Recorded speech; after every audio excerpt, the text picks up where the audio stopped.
ದೊಡ್ಡ ರಾಷ್ಟ್ರೀಯ ಅಧ್ಯಕ್ಷರಿಗೆ ಏನು ಪದವಿ ಬೇಕು ಏನ್ ಬೇಕು ಮಾತಾಡಿ ಆಮೇಲೆ ನಾವು ಮುಂದಕ್ಕೆ ಹೆಜ್ಜೆ ಇಡೋಣ. ತಿರ್ಗಾ ಶುರು ಮಾಡಿ ಒಂದು ನಿಮಿಷ ತಿರ್ಗಾ ಶುರು ಮಾಡ್ತೀವಿ. ಜನಾರ್ದನ್ ರೆಡ್ಡಿ ಮತ್ತು ಒನ್ ಆಫ್ ಆರ್ MLAs ಕೇಳಿ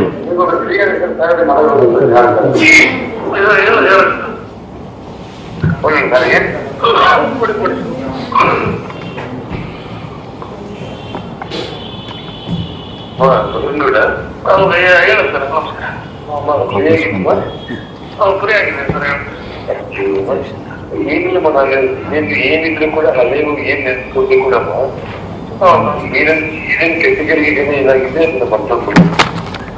ನಾನು ನೆನ್ಗೆ ಅದರಂತೆ ಇರ್ತಾ ಇದ್ದೀನಿ. ನನ್ನ ಟೈಮು ಚೆನ್ನಾಗಿ ಶುರುವಾಗಿದೆ ಮತ್ತು ಇಲ್ಲಿ ನಿಂತರೆ ನೇರವಾಗಿ ದೊಡ್ಡ ರಾಷ್ಟ್ರೀಯ ಅಧ್ಯಕ್ಷರಿಗೆ ಕುತ್ಕೊಂಡು ಮಾತಾಡ್ತಾರೆ. ನನಗೆ ಏನು ಪದವಿ ಬೇಕು ಏನ್ ಬೇಕು ಅನ್ನೋದನ್ನ ಬಂದು ಮಾತಾಡಿ ಆಮೇಲೆ ನಾವು ಮುಂದಕ್ಕೆ ಹಿಂದೆ ಇಡೋಣ. ಇಲ್ಲ ಸರ್, ಯಾಕಂದ್ರೆ ಈಗ ನಾನು ಒಳ್ಳೆ ಲಾಸ್ಟ್ ಪರಿಸ್ಥಿತಿ ಕೆಳಗೆ ಬಂದಾಗ ಈಗ ಅವ್ರು ಹಿಡಿದು ನಮ್ಗೆ ಮಾಡಿದಾರೆ. ನಿಮ್ಗೆ ಒಂದೇ ಪಾಯಿಂಟ್ ಹೇಳ್ತಿದ್ಮ ನೋಡಿ, BSF ನಲ್ಲಿ ತುಂಬಾ ಕೆಟಗರಿಗಳಲ್ಲಿ ಕಾಂಗ್ರೆಸ್ ಪಾರ್ಟಿ ಮಾಡಿದ್ರು ಮತ್ತು ತುಂಬಾ ವಿರೋಧವಾಗಿರುವಂತ ವಾತಾವರಣದಲ್ಲಿ ಮಾಡಿದ್ರು. ನೀವೆಲ್ಲ ನಂಬ್ಕೊಂಡು ಆಸೆಗೆ ಕಲ್ಪಿಸಿದ್ರಲ್ಲಿ ಎರಡೇ ಮಾತೇ ಇಲ್ಲ. ನಾನು ಹೇಳ್ತಾ ಇದ್ದೇನೆ, ನೀನು ಅದಕ್ಕಿಂತ ನೀನು 100ರಷ್ಟು ಬೆಳೆಯುತ್ತೆ. ಈಗ ಒಂದು ಶಿವಗೌಡ ನಾಯಕ ಹೊತ್ತು ಏನ್ ನನ್ನ ಮಾತು ಕೇಳಿ ಅವನು ಬಂದು ಮಂತ್ರಿಯಾಗಿಯೇ ಉಪಯೋಗಾಗಿದೆ.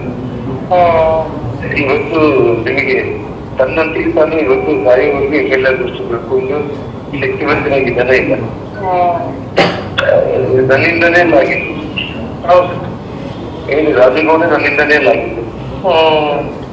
ಅದ್ರ ನಿನ್ನ ದುರ್ದೃಷ್ಟ ನಮ್ಮ ಬ್ಯಾಟ್ ಸೈಡ್ ನಲ್ಲಿ ನಿಂದು ಮ್ಯಾಚ್ ಹಾಕ್ತೀವಿ ನಮಗೆ. ಮತ್ತು ಇವತ್ತು ಏನಾದ್ರೆ ಶಿವನಗೌಡ ನಾಯಕ ಎಷ್ಟು ಪ್ರಯತ್ನ ಇಲ್ಲ. ಇವತ್ತು ಏನ್ ನಂಬಿಕೆ ಆಗ್ತೀವಿ ಅರ್ಥ ಆಯ್ತಪ್ಪ. ನಾವು ಇನ್ನೊಂದೇನಂದ್ರೆ ನಾನು ಹೇಳೋದು ಇನ್ನೊಂದಲ್ಲ, ನೇರವಾಗಿ ನಾವು ದೊಡ್ಡವರಿದ್ರೆ ನೇರವಾಗಿ ಒಟ್ಟಿಗೆ ನಾನು ತೋರಿಸಿ ನಾನೇ ಸ್ವತಃ ಮಾತಾಡಿಸಿ ಇಲ್ಲಿ ಮಾಡ್ತೀನಿ. ಮತ್ತು ಈ ದೇಶದಲ್ಲಿ ಇವತ್ತು ಅವ್ರು ಏನ್ ಆಡಳಿತ ಮಾಡ್ತಾ ಇದ್ದಾರೆ ಆ ಮಾತು ನಿಲ್ಸ್ಕೊಂಡಂತವ್ರಾಗಿರ್ತಾರೆ ಆಗ್ತಾ ಇದೆ. ನಾವೇನು ಏನು ಆಸ್ತಿ ಗೀಸ್ತಿ ಮಾಡ್ಕೊಂಡೇ ಇಲ್ಲ, ಅದಕ್ಕೆ ನೀನು 100ರಷ್ಟು ಮಾಡ್ಕೊತೀವಿ, 100ರಷ್ಟು ಮಾಡ್ಕೊತೀವಿ. ಇಲ್ಲ ಸರ್, ಸಾರಿ ಸರ್, ಯಾಕಂದ್ರೆ ನನಗೆ ಈಗ ಒಳ್ಳೆ ಲಾಸ್ಟ್ ಪರಿಸ್ಥಿತಿ ಒಳಗೆ ಇವತ್ತು ನನ್ನ ಕರ್ಕೊಂಡು ಹೋಗಿ ಇವತ್ತು ಟಿಕೆಟ್ ಕೊಡಿಸಿ ಎಲೆಕ್ಷನ್ ಅವರೇ ಮಾಡಿದಾರ. ಅಮೃತ್ ನಾಯಕರೆಲ್ಲ ಇಂಥ ಪರಿಸ್ಥಿತಿ ಅವ್ರಿಗೆ ದ್ರೋಹ ಮಾಡೋದಕ್ಕೆ ಆಗ್ತಿಲ್ಲ. ಹಂಗಾಗಿ ಯಾಕಂದ್ರೆ ನಿಮ್ಮ ಬಗ್ಗೆ ನನಗೆ ಗೌರವ ಇದೆ, ಅಭಿಮಾನ. ಯಾಕಂದ್ರೆ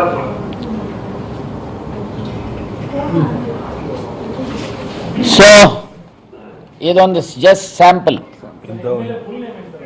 ಭಾಳ ಅದಾರ. ಯಾರು ಬಸನಗೌಡ ಇದ್ದಾರೆ ಗದ್ದಾರ್, ಅವರು ಟ್ರೈಬಲ್ ಕಮ್ಯುನಿಟಿಯಿಂದ ವಾಲ್ಮೀಕಿ ಸಮಾಜದಿಂದ ಬಂದಂಥವ್ರು.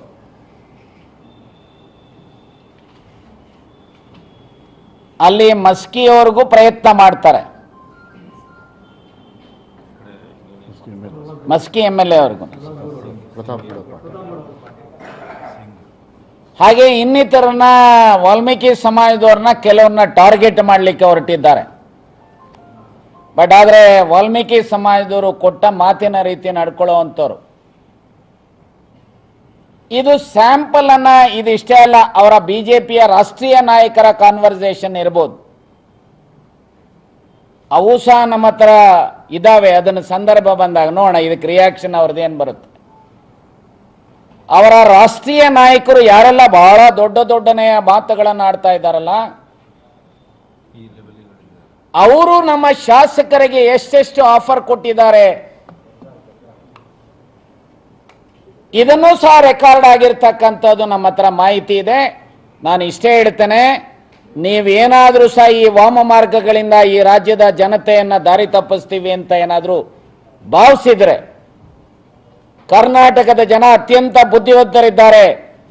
Mister Modi, mister Amit Shah, mister Yeddyurappa, mister Janardhan Reddy and company, ನಿಮ್ಮನ್ನ ಈ ರಾಜ್ಯದ ಜನ ಕ್ಷಮಿಸೋದಿಲ್ಲ, ಈ ದೇಶದ ಜನವು ಕ್ಷಮಿಸೋದಿಲ್ಲ ಅನ್ನೋದನ್ನ ನಾನು ಸ್ಪಷ್ಟಪಡಿಸ್ತೇನೆ. ಈಗ ಅದರ ಬಗ್ಗೆ ನಾನು ಇಷ್ಟೇ ಈ ಸಂದರ್ಭದಲ್ಲಿ ಹೇಳ್ತೇನೆ, ಈ ವಾಮ ಮಾರ್ಗಗಳನ್ನು ಬಿಟ್ಟು